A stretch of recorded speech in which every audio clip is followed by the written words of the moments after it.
Side, but now you see the 99 of Jeff Burton take the lead down into turn 1.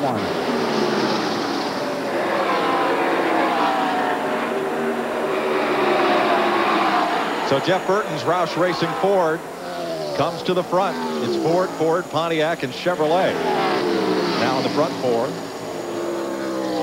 Burton did lead lap 84 earlier during green flag pit stop, so we're still on 16 different leaders. Dave Blaney making a green flag pit stop.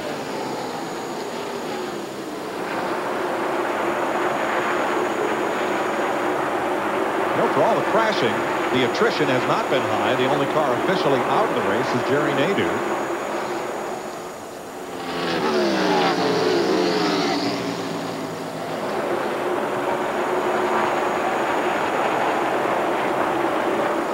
And he's being penalized. Apparently came down pit road too fast.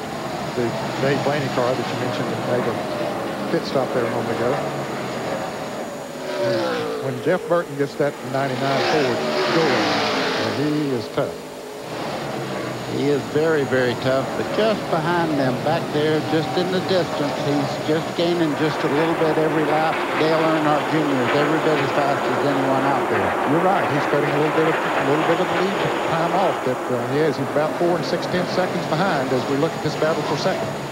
One more lead change will tie the record for Texas for this race.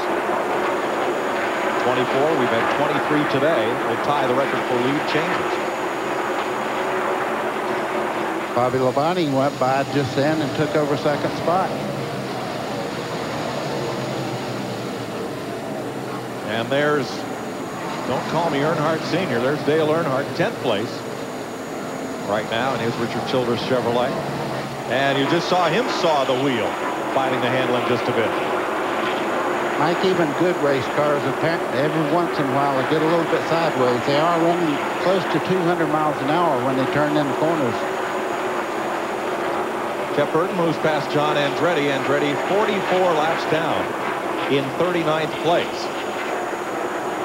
But if he stays on track 7 more laps, he'll pick up 3 points from Gary Bradbury's wrecked car. I think I'll back it up 10 miles an hour because we do have telemetry. It's about 190 when they go in the corners, but let me tell you, that's pretty quick on this type of racetrack.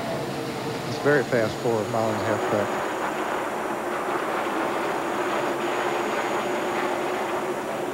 203 laps complete. Let's go to Jeff Burton's pit. Here's Bill. Mike, Frankie Stoddard is the crew chief for Jeff Burton. He's talking to Jeff right now, but we'll grab him. They have moved all the way up through the field. Boy, the way that he's running today, you were probably wondering when we were going to show up. I'm not really sure what you just said, but what a job by Jeff Burton. He was really down on himself after qualifying. We broke the motor. We didn't give him enough opportunity to get the car right for him. And but he showed everybody today, you know, that he's a super race car driver. I'm real proud to be able to be associated with him with Exide Batteries, this whole team. We just got a couple more pit stops, and you know, the 18's real good, 12's real good, there's 8 cars real good, there's a bunch of them. I think it's been a great race all day, and you know, it'd be nice to pull this thing off in the state of Texas.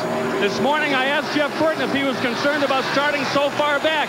He said, "Are you kidding? I do my best work from the back." He has shown a lot of times that he can come from the back. Battle for 8th place, Ned. Teammates tussling. Mike Skinner in car number 31. Dale Earnhardt in number 3 took the position away. Right in front of them is Ricky Rudd in the car number 28. He has dropped back now.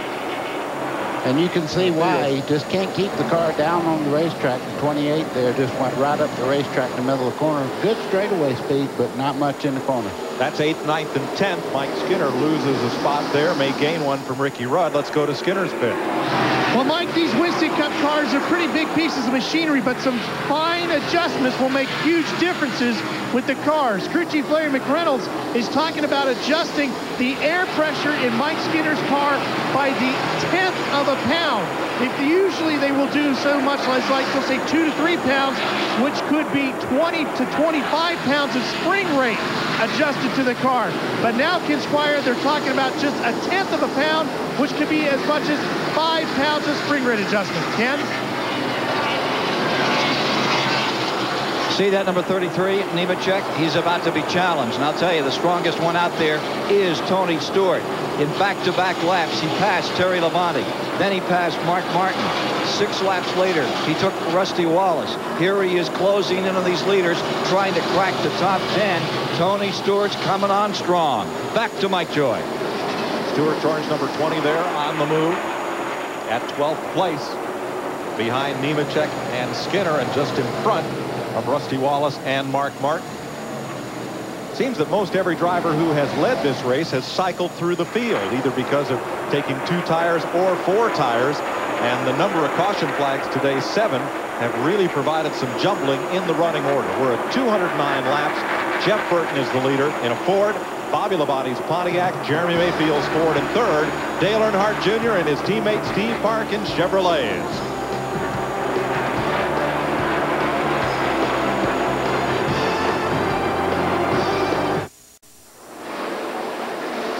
Welcome back to CBS Sports coverage of the DirecTV 500 from Texas. Mike Joy with Ned Jarrett and Buddy Baker. Our leader's Jeff Burton, but Bobby Labonte remains just about 0.8 of a second behind.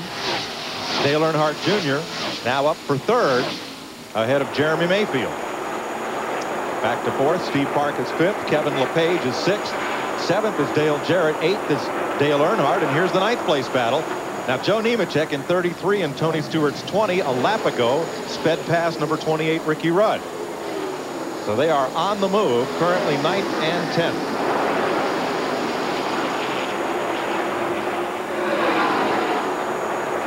Stewart gets a run. Let's see if he's going to be able to make the pass. That's where I always like my car to handle the most, right down that straightaway. Did you see that 20 car just pull up on Nemechek and blow by him down that back straightaway?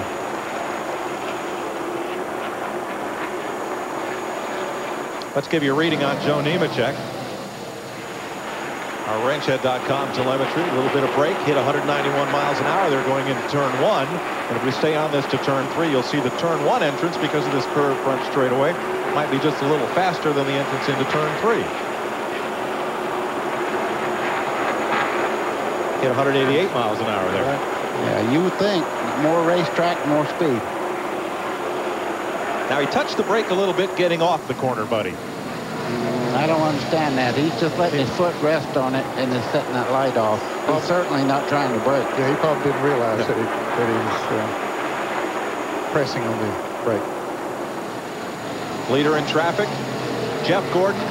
Boy, Texas is still not his racetrack. He had gone a lap down earlier, Mike, and then made a pit stop here just a few laps ago. So he's pretty far down the list now. In fact, he's being shown 3 laps down in 31st position. Most of the damaged cars from the 6 accidents have gotten themselves back on track. Jerry Nadeau officially out. A lot of damage to Johnny Benson's car. He climbed out. Adam Petty headed behind the wall. Oh. Just all of a sudden, he was running back there in about the 28th or 9th position, somewhere back there around 30th, but heads for the garage. He was hoping to run all day just to get experience.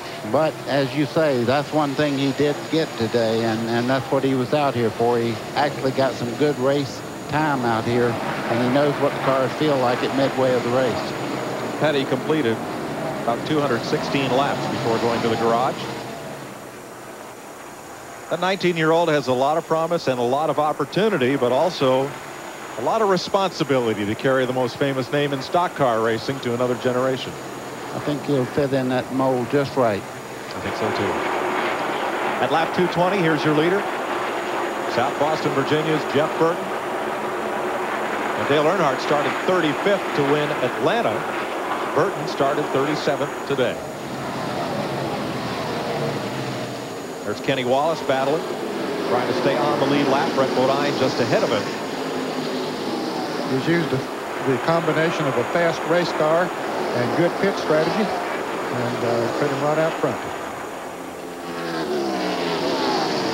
Brett Bodine in car number 11, right in front of him. To go another lap down. Brett is currently being shown in the 25th position. And Brett, one of the very few driver owners left in Winston Cup racing. I think he and Bill Elliott among the teams that contend every week. You'd have to count Kyle Petty in there. Petty Enterprises is a family operation as well. Well, Jeff Burton just did get by Brett Bodine.